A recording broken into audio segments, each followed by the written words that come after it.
sa generation nyo, sobrang confident yung mga girls na nagdi-DM sa mga boys. Can we Opo, say yes, that? actually, yes. Depende rin po kasi yung kung saan po yung girl.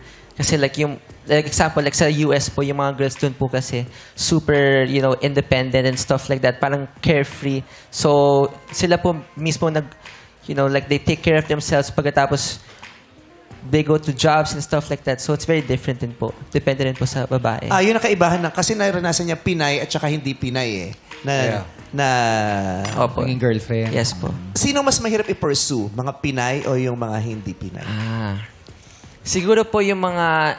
Actually, like for me, syempre, like dito doon sa Amerika, mas mahirap kasi hindi naman po ako known dyan. Like dito, medyo may known po ako kaya it's like easier to may mga nakakakilala sa'yo. Yeah, may privilege. Opo, pero yun po. Like, yun lang po.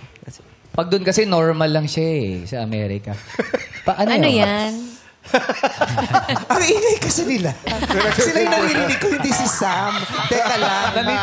Sinit. Baka gusto Hoy, ang ingay-ingay nyo. Tapos kayo magtatakbuhan kayo dyan. Mga bakulaw kayo. Salamukin mo rin sa May kapit-bahay tayo. Huli yan dito. Alam mo yung kala mo, kala mo may Hindi ginagawang mga illegal. Nung narinig yung pa ako, narinig ko yung mga upo ang nagtumbahan. Nasa takbuhan. Oo. Tumakbo naman. Dito. Huli mo rito. Nandyan yan. Rate yan. Huli mo rito. Ayan na! Hoy, di ba? Ayan, magtatakbuhan kayo. Ayan o. Harutan kayo ng harutan. Huli!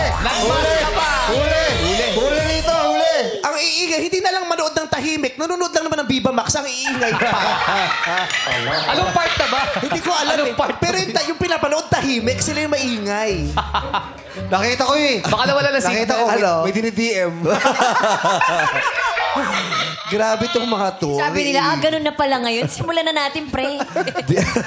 DM na pala. Pero yung mga pagtingin nila, wala pa sila mga Facebook kasi.